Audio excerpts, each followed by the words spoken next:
Testemunhos para a Igreja, volume 2, capítulo 29. Os sofrimentos de Cristo.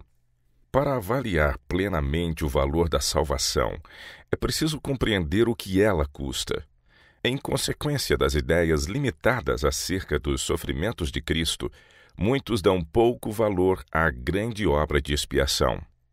O glorioso plano da redenção humana foi elaborado mediante o infinito amor de Deus, o Pai.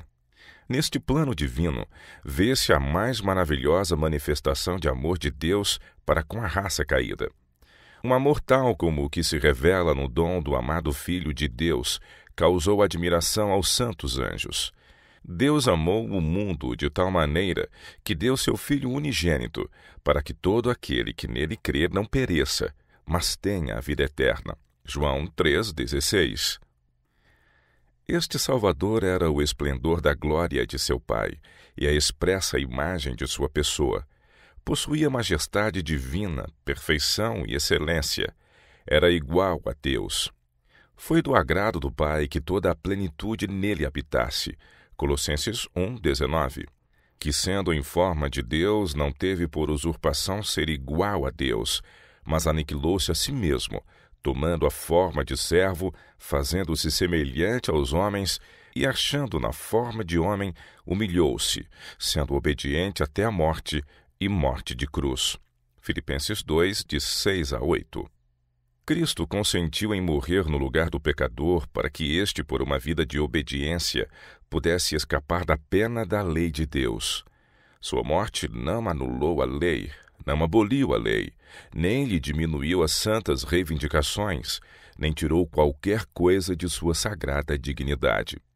A morte de Cristo proclamou a justiça da lei de seu Pai em castigar o transgressor, no fato de ele próprio consentir em sofrer a pena da lei, a fim de salvar o homem caído de sua maldição.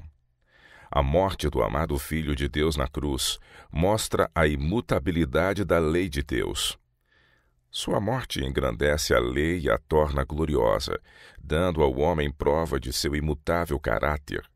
De seus próprios lábios divinos ouvem-se as palavras: Não cuideis que vim destruir a lei ou os profetas, não vim abrogar, mas cumprir. Mateus 5,17. A morte de Cristo justificou as reivindicações da lei. Em Cristo achavam-se unidos o humano e o divino. Sua missão era reconciliar Deus e o homem, unir o finito com o infinito. Era este o único modo por que o homem caído podia ser exaltado mediante os méritos do sangue de Cristo, ser participante da natureza divina. Tomando a natureza humana, habilitou-se Cristo a compreender as provas e dores do homem e todas as tentações com que ele é assediado. Os anjos, não familiarizados com o pecado, não se podiam compadecer do ser humano nas provações que lhes são peculiares. Cristo condescendeu em tomar a natureza humana, e como nós, em tudo foi tentado, Hebreus 4,15, a fim de poder saber como socorrer a todos os que fossem tentados, Hebreus 2,18. Revestido da natureza humana, sentia a necessidade da força vinda do Pai. Tinha lugares especiais de oração. Comprazia-se em entreter comunhão com seu Pai na solicitude da montanha. Neste exercício, sua mente santa, humana, era fortalecida para os deveres e provas do dia. Nosso Salvador identifica-se com nossas necessidades e fraquezas no fato de haver se tornado um suplicante, um solicitante de todas as noites, buscando do Pai novas provisões de força, a fim de sair revigorado e refrigerado, fortalecido para o dever e a provação. Ele é nosso exemplo em tudo. É um irmão em nossas fraquezas, mas não em possuir idênticas paixões. Sendo sem pecado, sua natureza recuava do mal. Jesus suportou lutas e torturas íntimas em um mundo de pecado. Sua humanidade tornava a oração necessidade e privilégio. Ele reivindicava todo o mais forte apoio divino e o conforto que o Pai estava pronto a conceder-lhe. A ele que, em benefício do homem, havia deixado as alegrias do céu, preferindo morar em um mundo frio e ingrato. Cristo encontrou conforto e alegria na comunhão com o Pai. Ali podia desabafar o coração das dores que o oprimiam. Era um homem de dores, experimentado nos trabalhos. Isaías 53, 3. Durante o dia ele trabalhava diligentemente para fazer bem aos outros, para salvar os homens da destruição. Curava os doentes, confortava os tristes e levava animação e esperança aos que se achavam em desespero. Trazia os mortos à vida. Depois de concluída a obra do dia, saía noite após noite da confusão da cidade e em algum solitário bosque seu vulto dobrava-se em súplicas ao Pai. Às vezes os claros raios da lua incidiam-lhe sobre o corpo inclinado. E depois, novamente as nuvens e as trevas excluíam toda a luz. O orvalho e a geada da noite caíam-lhe na cabeça e na barba, enquanto ali ficava naquela atitude suplicante. Frequentemente ele prosseguia em suas petições a noite inteira. Ele é nosso exemplo. Se pudermos lembrar isto e imitá-lo, seremos muito mais fortes em Deus. Se o Salvador dos homens, com sua força divina, sentia a necessidade de oração, quanto mais deviam os fracos mortais pecadores sentir a necessidade de oração, oração fervorosa, constante. Quando Cristo se via mais tenazmente assaltado pela tentação, não comia nada. Confiava-se a Deus e, mediante fervorosa oração e perfeita submissão à vontade de seu Pai, saía vencedor. Os que professam a verdade para estes últimos dias, acima de todas as outras classes de professos cristãos, devem imitar o grande modelo na oração. Basta ao discípulo ser como seu mestre e ao servo como seu senhor. Mateus 10, 25. Nossas mesas acham-se frequentemente cobertas de iguarias que nem são saudáveis nem necessárias, porque amamos mais estas coisas do que a abnegação, o estar livres de doenças e ter mente sã. Jesus buscava diligentemente força de seu Pai. Isto o divino Filho de Deus considerava de maior valor, mesmo para si, do que sentar-se à mesa mais rica e variada.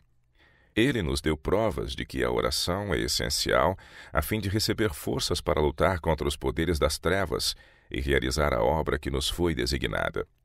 Nossa própria força é fraqueza, mas a que Deus dá é poder e fará todo o que a receba mais que vencedor. Enquanto o Filho de Deus se achava curvado no Getsêmani, em atitude de oração, a angústia de espírito que experimentava lhe forçou dos poros um suor como grandes gotas de sangue. Foi ali que o circundou o horror de grandes trevas. Achavam-se sobre ele os pecados do mundo. Ele estava sofrendo em lugar do homem como transgressor da lei do Pai. Ali teve lugar a cena da tentação. A divina luz de Deus ia-lhe fugindo ao olhar e ele passando às mãos dos poderes das trevas. Em angústia mental, jazia prostrado na terra fria. Experimentava o desagrado do Pai. Tomara dos lábios do homem culpado o cálice do sofrimento e propusera-se a bebê-lo ele próprio, dando em troca ao homem a taça da bênção. A ira que devia ter caído sobre o homem caía agora sobre Cristo. Foi ali que o misterioso cálice lhe tremeu na mão. Jesus havia muitas vezes saído para o Getsêmani com os discípulos a fim de meditar e orar. Todos eles estavam bem familiarizados com esse sagrado retiro. Mesmo Judas sabia onde devia conduzir a turba assassina a fim de entregar Jesus em suas mãos. Nunca antes visitara o Salvador aquele lugar com o coração tão cheio de dor.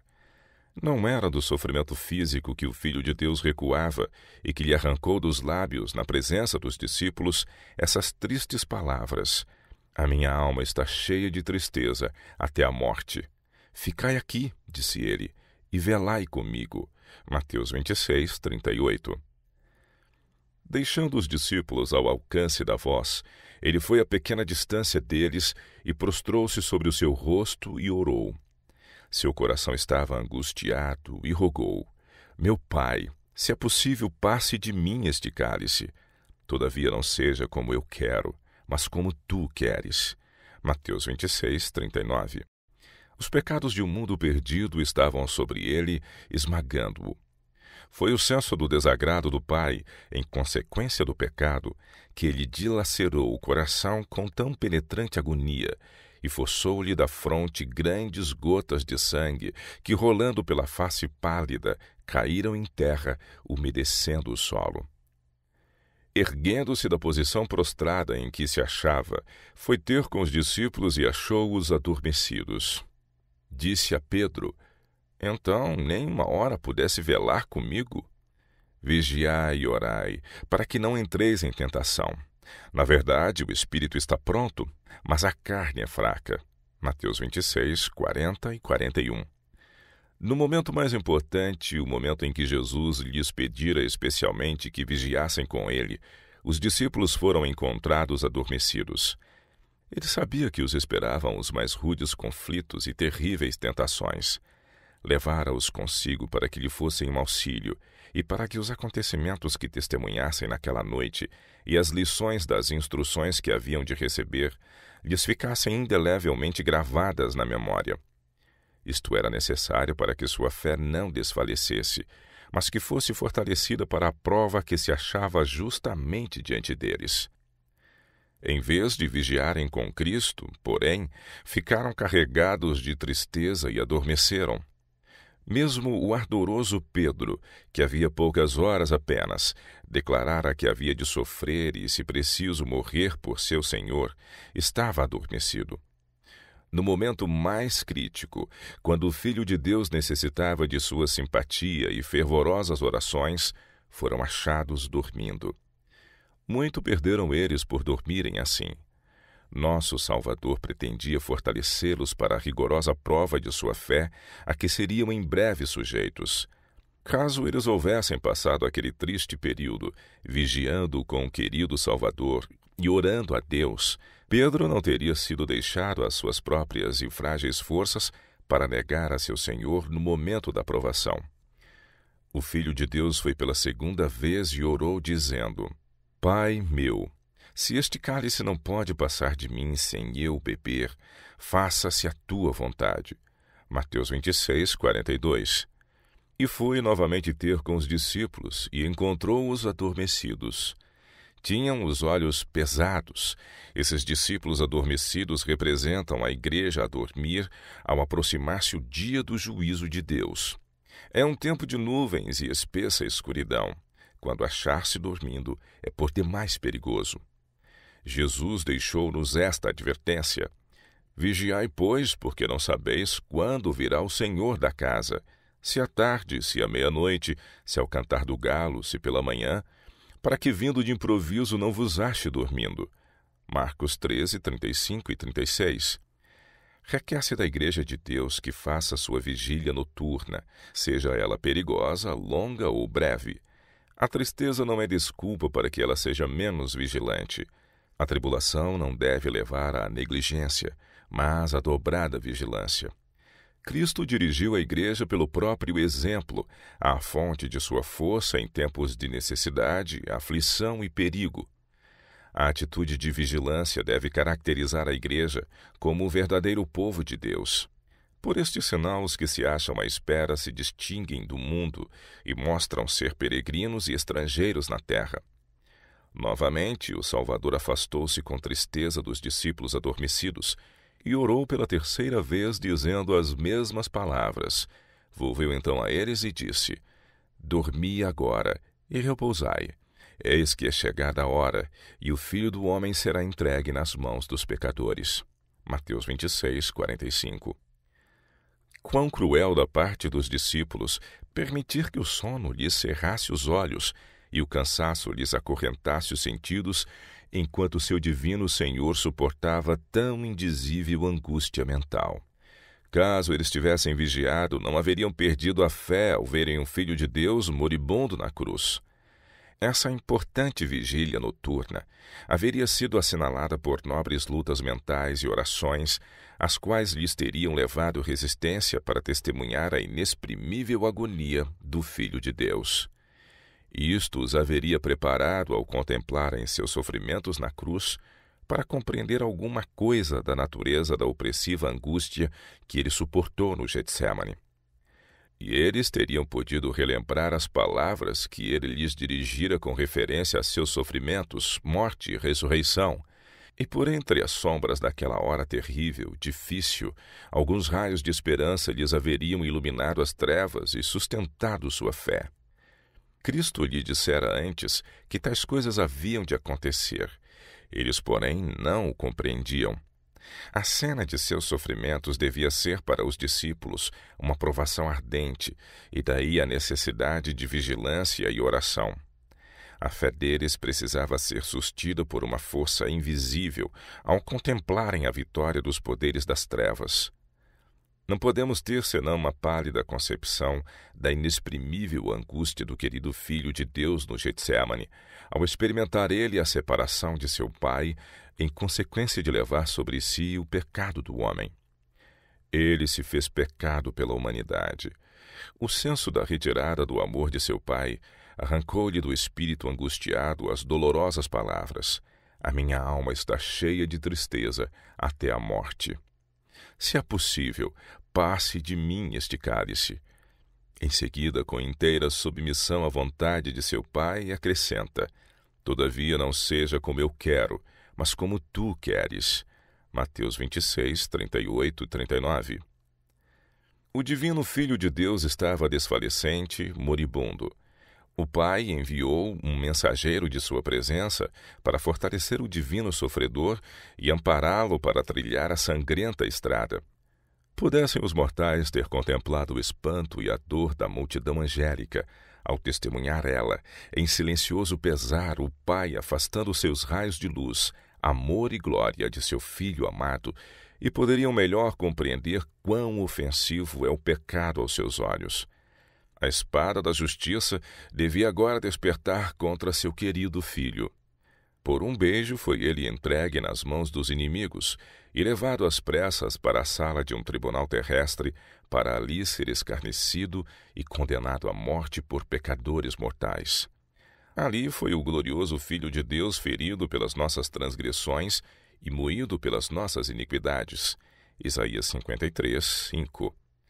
Sofreu insultos, zombarias e vergonhosos maus-tratos, de modo que seu parecer estava tão desfigurado, mais do que o de outro qualquer, e a sua figura mais do que a dos outros filhos dos homens.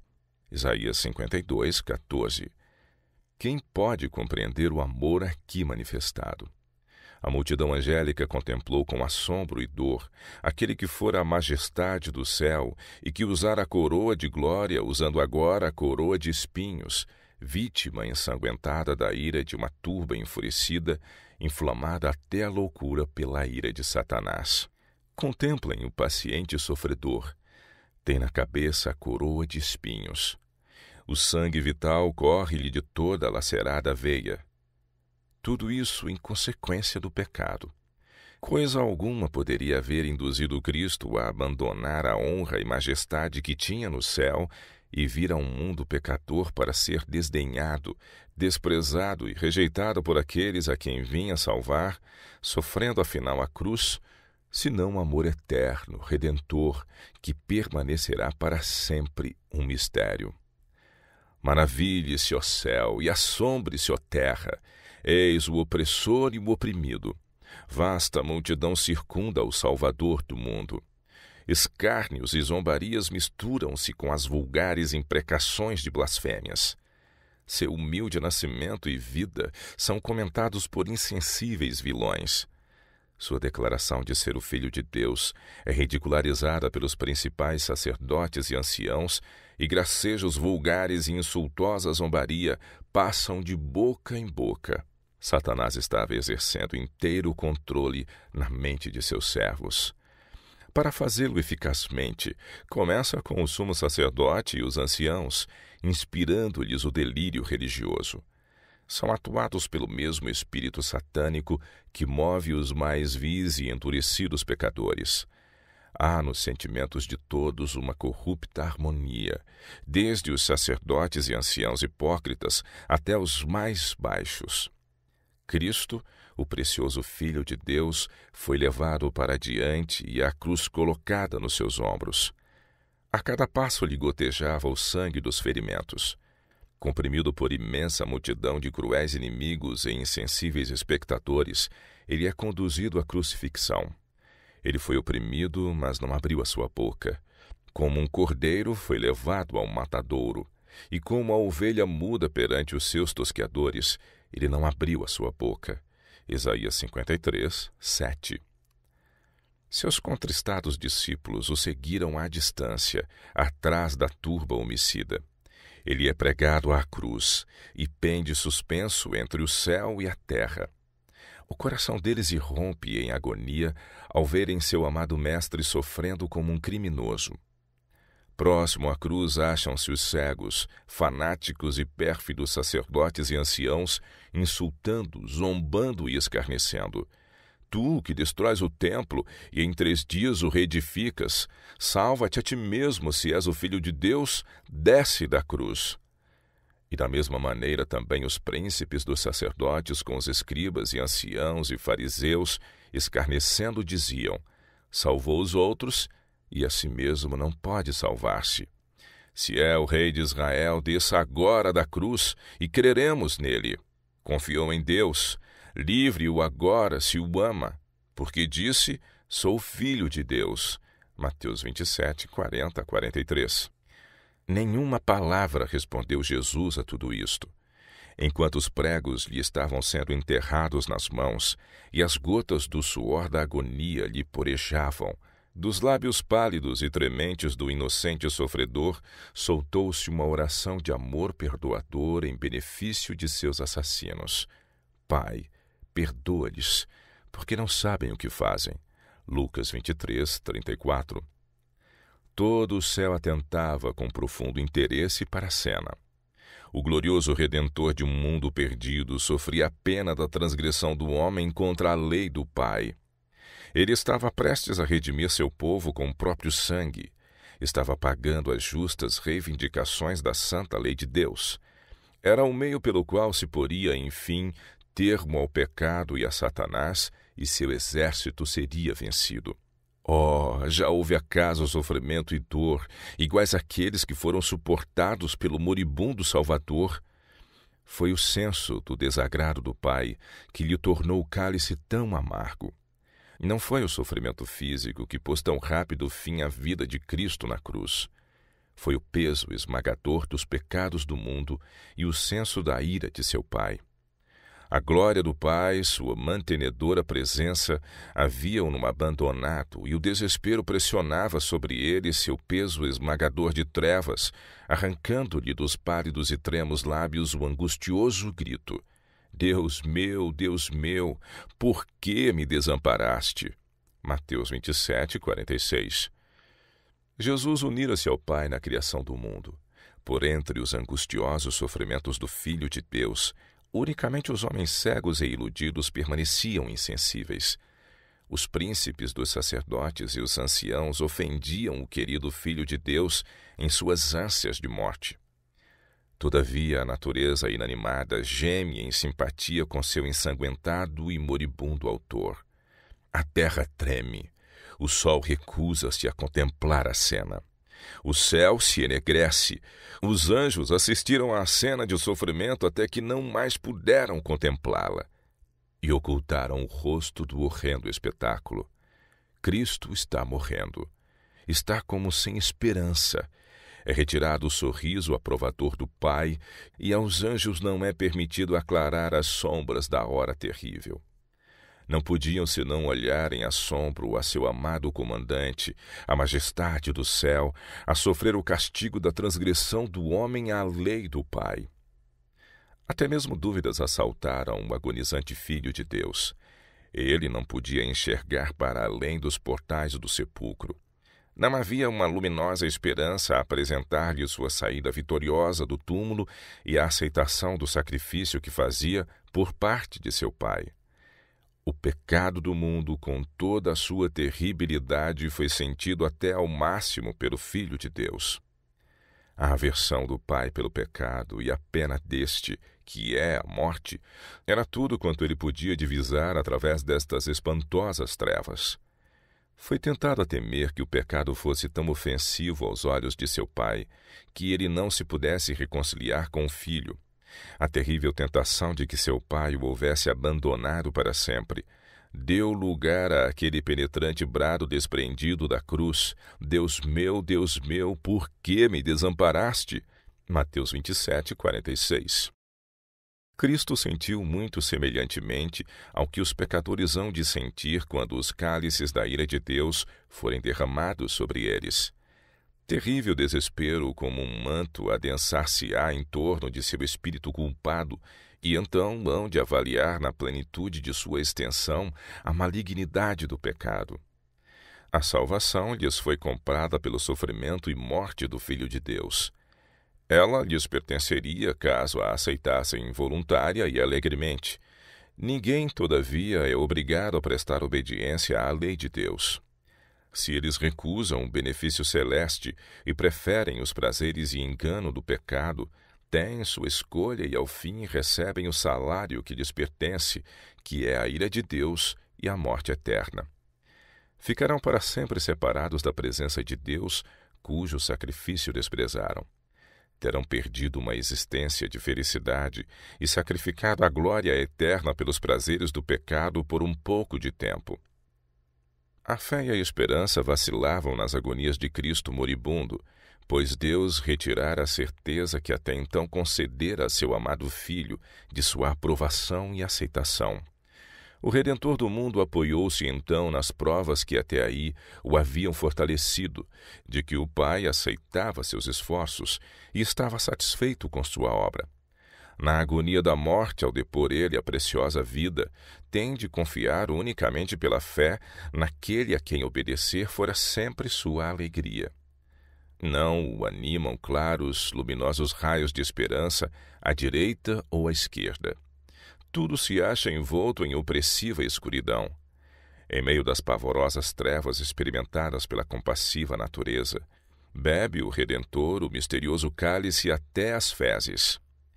Sendo-lhe negada até a brilhante esperança e confiança no triunfo que obterá no futuro, clama ele com grande voz: Pai, nas tuas mãos entrego o meu espírito. Lucas 23, 46. Ele conhece o caráter do Pai, sua justiça, misericórdia e grande amor, e submisso entrega-se-lhe nas mãos. Por entre as convulsões da natureza são ouvidas pelos assombrados espectadores as últimas palavras do homem do Calvário. A natureza compadeceu-se dos sofrimentos de seu autor. A terra arquejante, as rochas a fenderem-se, proclamaram que era o Filho de Deus que acabava de morrer. Houve um forte terremoto. O véu do templo rasgou-se em dois. O terror apoderou-se de executores e espectadores, ao verem o sol envolto em trevas e sentiram a terra tremer debaixo de seus pés, ao mesmo tempo que viam e ouviam as rochas se partindo. Silenciaram as zombarias e escárnios dos principais sacerdotes e anciãos ao encomendar Cristo, o Espírito, às mãos de seu Pai.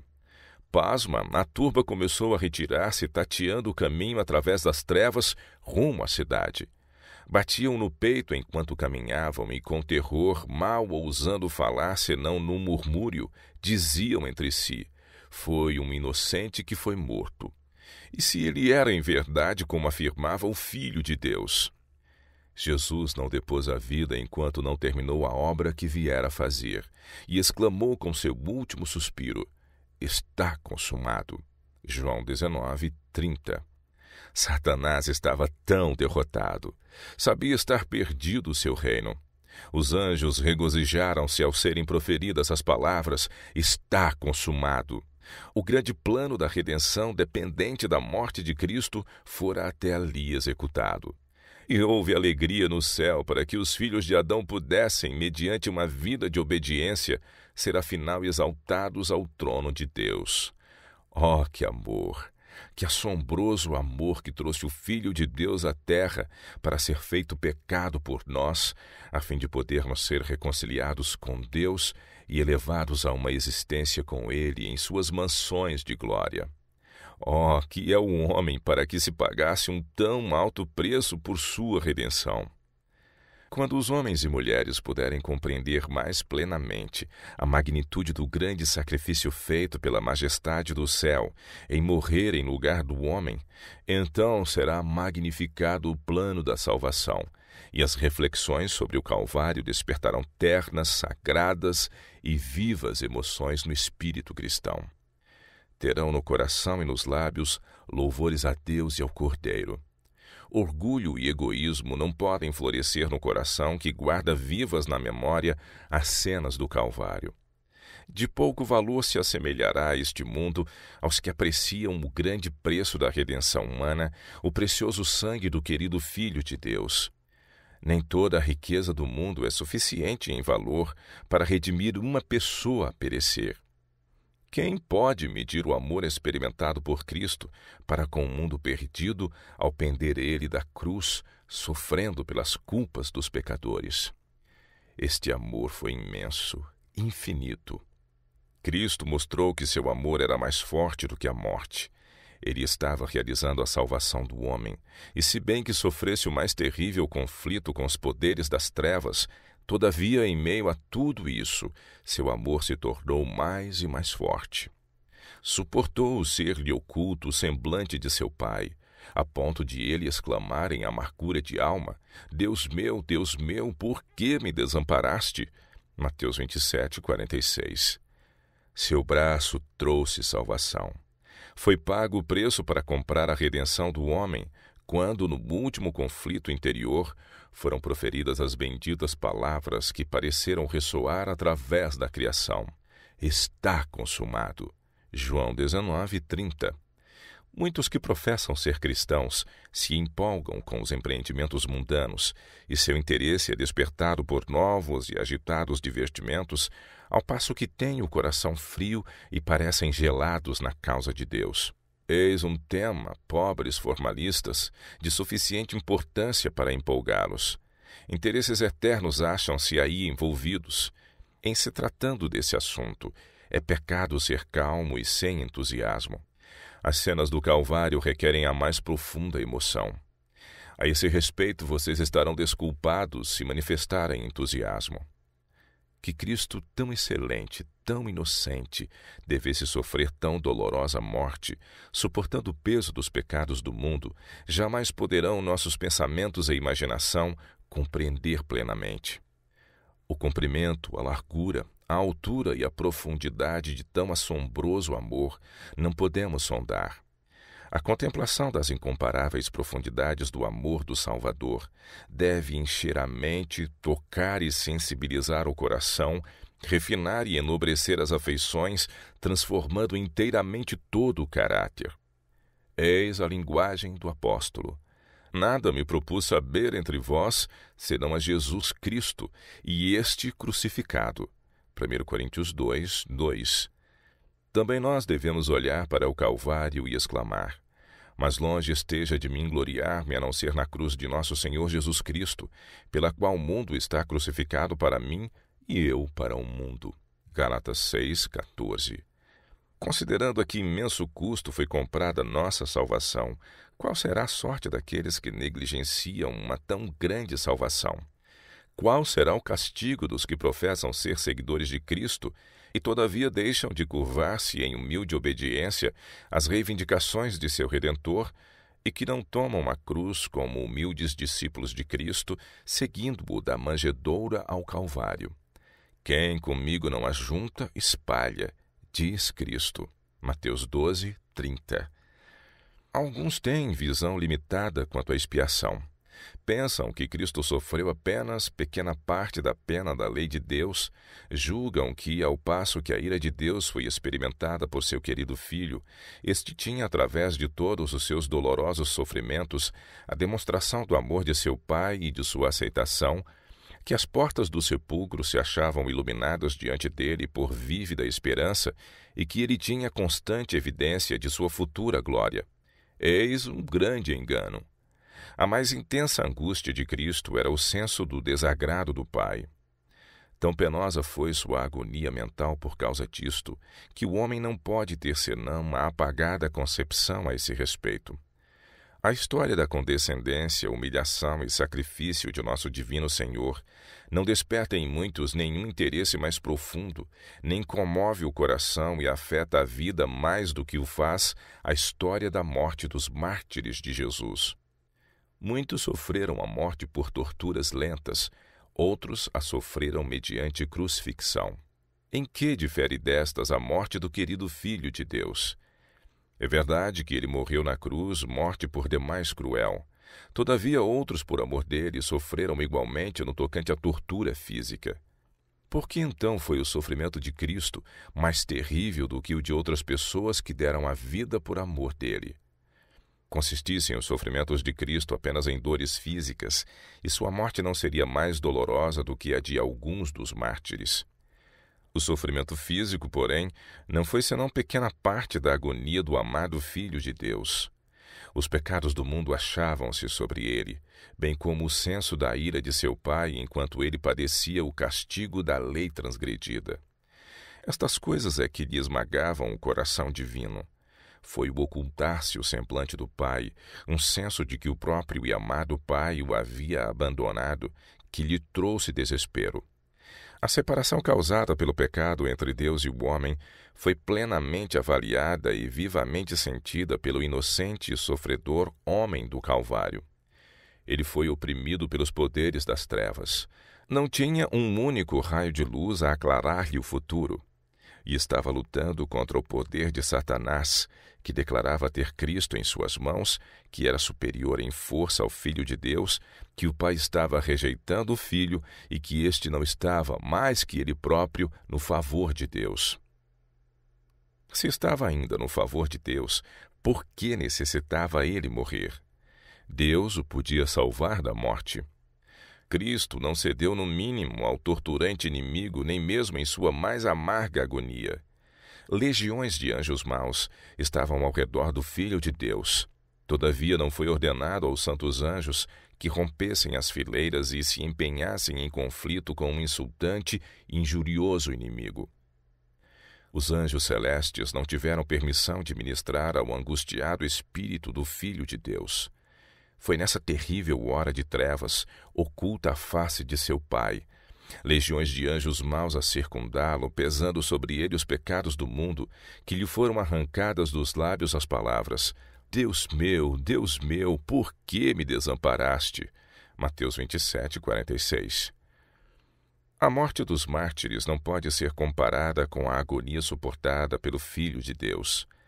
Devemos ter visões mais amplas e profundas da vida, sofrimento e morte do querido Filho de Deus. Ao ser a expiação devidamente considerada, a salvação de almas será reconhecida de infinito valor. Em comparação com os empreendimentos da vida eterna, todos os outros emergem na insignificância. Mas como têm sido desprezados os conselhos desse amoroso Salvador? O coração se dedica às coisas do mundo e interesses egoístas têm encerrado a porta ao Filho de Deus. Vã hipocrisia e orgulho, egoísmo e lucro, inveja, malícia e paixão têm enchido de tal forma o coração de muitos que Cristo não pode ter lugar ali. Ele era eternamente rico, todavia, por amor de nós, fez-se pobre, para que, mediante sua pobreza, pudéssemos nos tornar ricos. Vestia-se de luz e glória e estava cercado de exércitos de anjos celestes que esperavam por executar-lhe as ordens. No entanto, revestiu-se de nossa natureza e veio morar entre pecadores mortais. Há aí amor que linguagem alguma pode exprimir. Ultrapassa o conhecimento. Grande é o mistério da piedade. Nosso espírito deve avivar-se e elevar-se e ser arrebatado com o tema do amor do Pai e do Filho do homem. Os seguidores de Cristo devem aprender aqui a refletir em certa medida aquele misterioso amor preparatório para a união com todos os remidos em tributar ao que está sentado sobre o trono e ao Cordeiro, ações de graças, de honra e glória e poder para todo sempre. Apocalipse 5, 13.